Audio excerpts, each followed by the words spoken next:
Today I'm going to talk about rotary machines and what you want to look for when you're buying a rotary machine. Now, rotary machines are kind of the new thing now, and there's been a lot of changes being made to rotary machines, a lot of new cool things being added. And people might think that coil machines were the only machines around for a while, or that they were the first tattoo machines that were made. In reality, the first tattoo machine that was made was actually a rotary style tattoo machine. So rotaries have been around for a really long time. The trend has been to use coil machines, and then now it is kind of turned into newer rotary machines that are being used because there's a lot of new things that are coming out for rotaries that are making tattooing a lot easier to do. So rotaries are kind of the in thing right now, and you can see there's different styles and different types. Now, the reason why these are called rotary machines is, and what makes them different from coil machines, is that a coil machine runs off of these two coils right here, thus being called coil machines. And what happens is, with the electricity, this turns off and on, and that pulls down the armature bar. Well, in the case of rotary machines, you have a motor that spins around your armature bar nipple like this. But in the case of some of these, you don't have the armature bar itself. You have the armature bar nipple, but not the bar, unless you get this style of rotary machine that still has the bar. But it's used differently. You can see there is this attachment on the front of the armature bar here to give it its different length when it's running. You can put different sizes of these on there to have it run differently. So it still uses an armature bar, but it's using it in a different way. It's not using magnetism to pull the armature bar down. It is using this motor that is in here that spins around and pulls this down and then pushes it back up. And the way that's done is from the use of this motor, which spins this little piece around, which moves your needle up and down. Rotaries have their advantages and their disadvantages. With a coil machine, one of the advantages is that if something breaks while I'm doing a tattoo, let's say the spring breaks or a wire breaks for whatever reason, or something goes wrong, I can always fix this in my garage. Set it aside and I can fix this.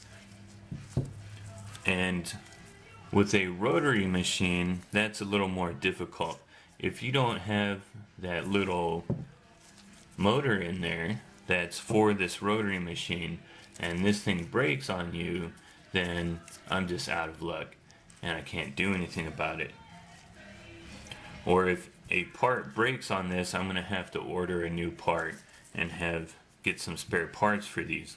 The advantage of a coil here is that the parts are a little more easier to get from a hardware store, and I can fix them pretty easy and use things that I can find around the house to fix one of these or make one.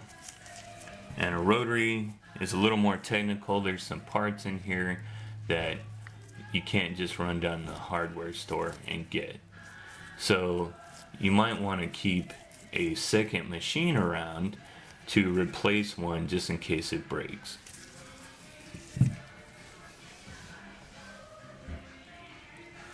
Now, an advantage of a rotary, which you can see on this Swash Drive Generation 8 knockoff, is that you can adjust the machine while you're tattooing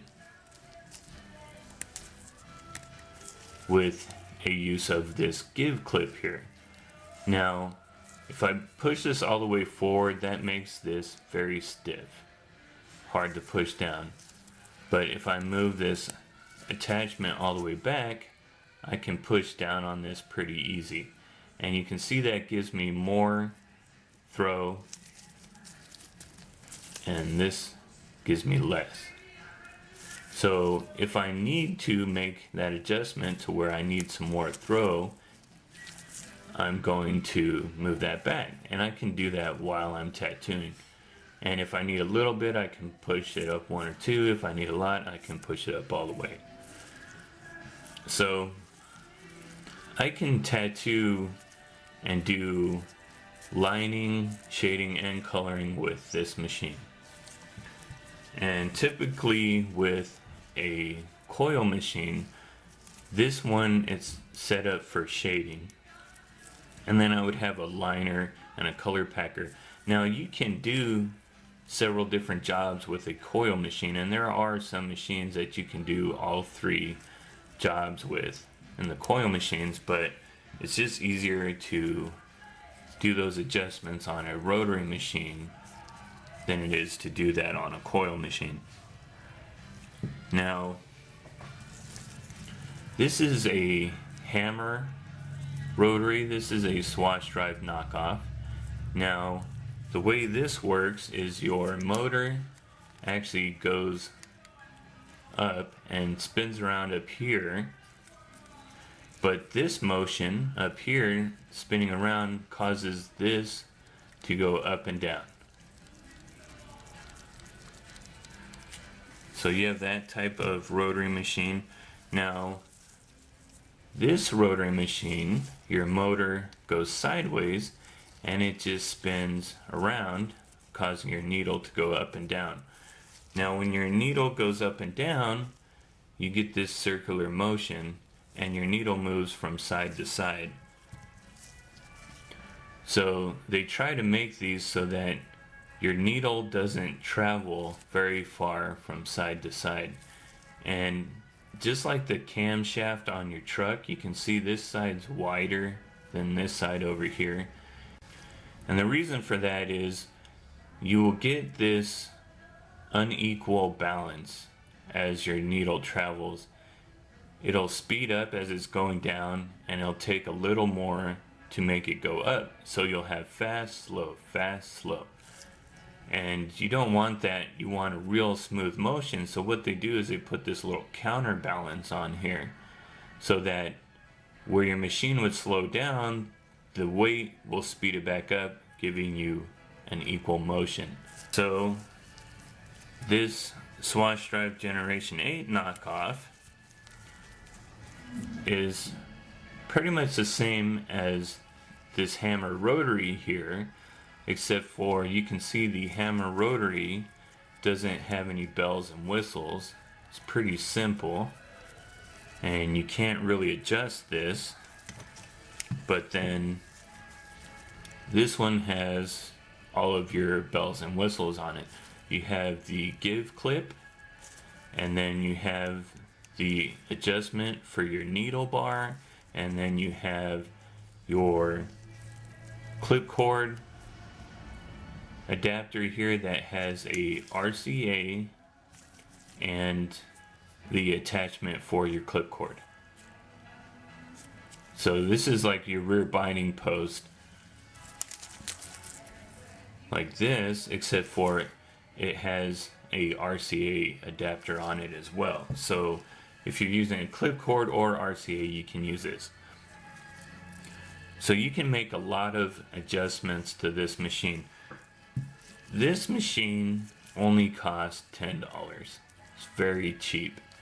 You can tattoo with this, but you can't really make any kind of adjustments to it. You kind of have to use it as it is and see if you can get it to work for what you're doing. I use this for lining a lot, because for shading you can't soften up this hit here. It pretty much just hits how it wants to. Now if you have a machine like this that has a give clip on it, this is the same thing as this. This is how you make your adjustment on this one, and on this one, this is how you make your adjustment.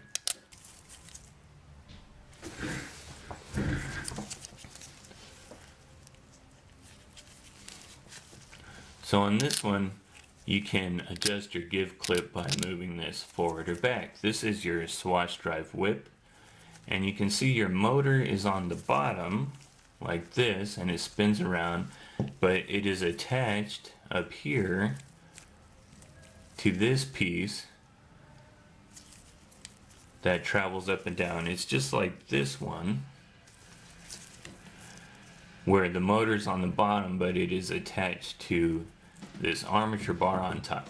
So when you're buying a rotary machine, you want to look for one that you can adjust to do what you want it to do, or adjust to how you tattoo. Now, you can't really do that with this one. This is a little $10 machine, and yes, you can tattoo with it, but it's pretty cheap.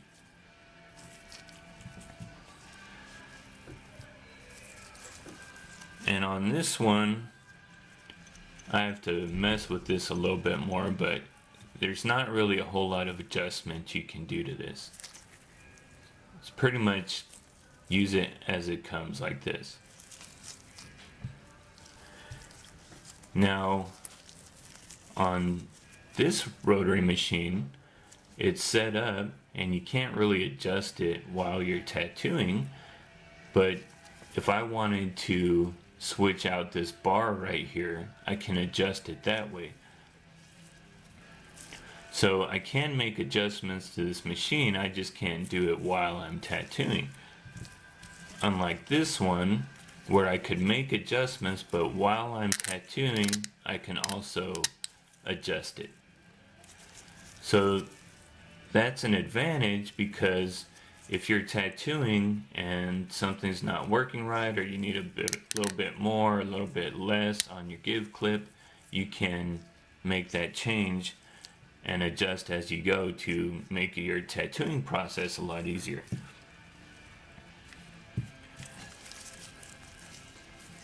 And then as you move up, you have your adjustment, but you also have your little bells and whistles here, your little extras that you can get too, that will just make your life a little bit easier while you're tattooing.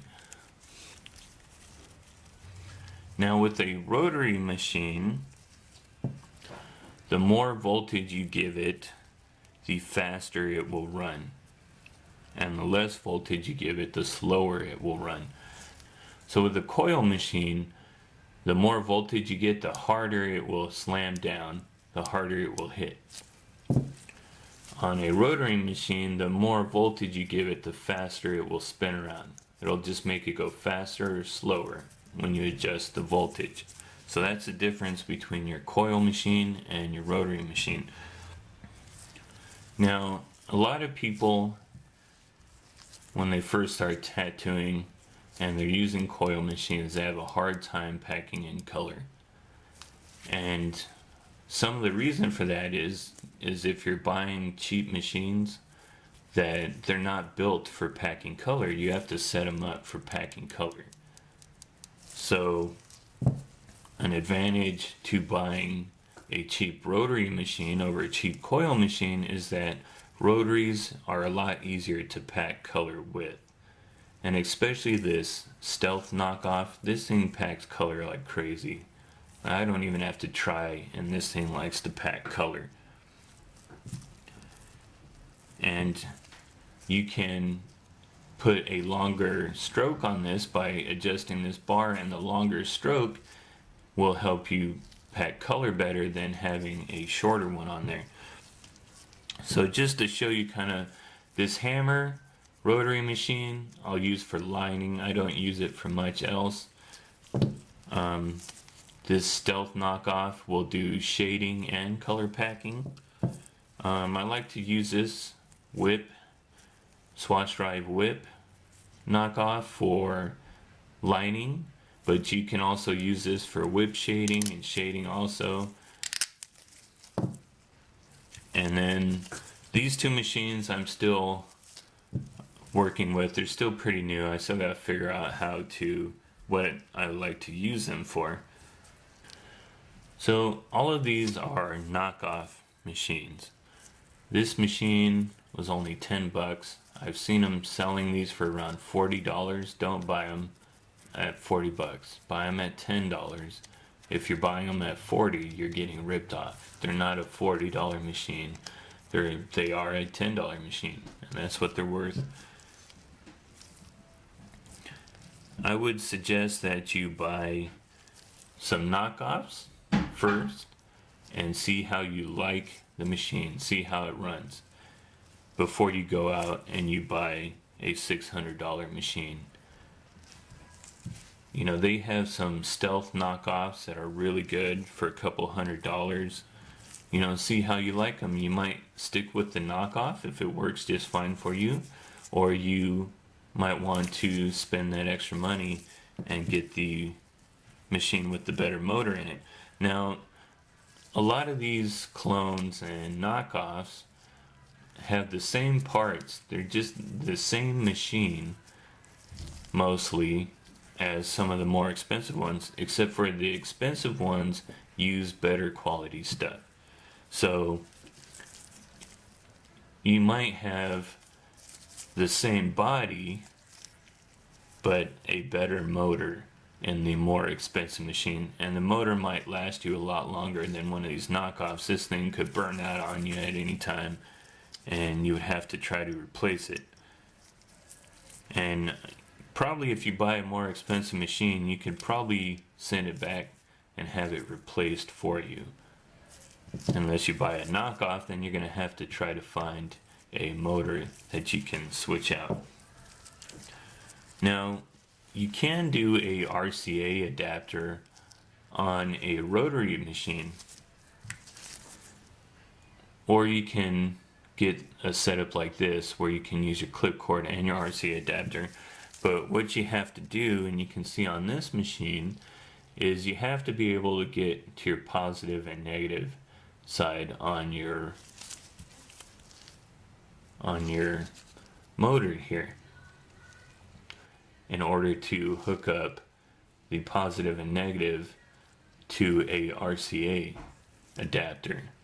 So you can do that, but on some machines, like this one, you can see it, but you can see on this machine you're probably going to have to take it apart in order to do that. And you might have to rig something. So you would take this off and see where the back of the motor is at, and you'd have to rig it so that you can use a RCA adapter. And if you have a really expensive rotary, I wouldn't suggest that you do that. But if you have a little cheapie here and you want to try something like that, then you're not going to be out much if you accidentally break something. So let me show you what this little attachment is here. Needle bar tensioner. And what that is you just insert your needle here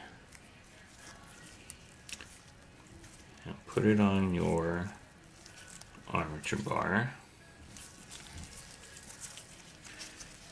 and then you're going to adjust your tube here. Now what this does is this puts tension on your needle, on the needle bar, and that replaces the rubber bands. The rubber bands would hold this needle bar in the middle of your tube, and that's where you want your needle at.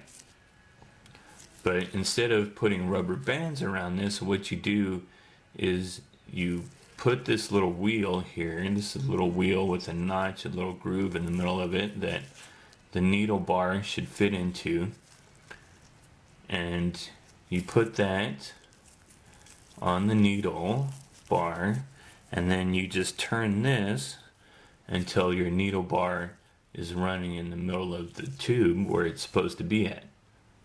And this way you don't need any rubber bands around your needle bar. This will do the job for you. And when you're done, you just loosen that up and remove it. So you don't have to mess with rubber bands if you have that attachment on your machine.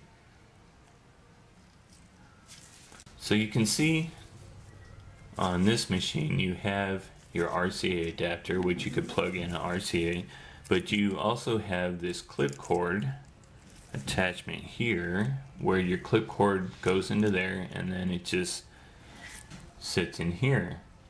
And you can see a lot of these rotaries have this where the clip cord will actually just sit in that while you're tattooing. So you can use a RCA or a clip cord with this, and your rotaries will have that kind of attachment on them, or they will have the post like this, like you would have on a coil machine that you can attach your clip cord to. But some of them, like this one here, your clip cord just will go into the body of the machine there. And that's how you hook it up. So I hope you enjoyed this video. You can like it. You can also visit me and other tattoo artists on Facebook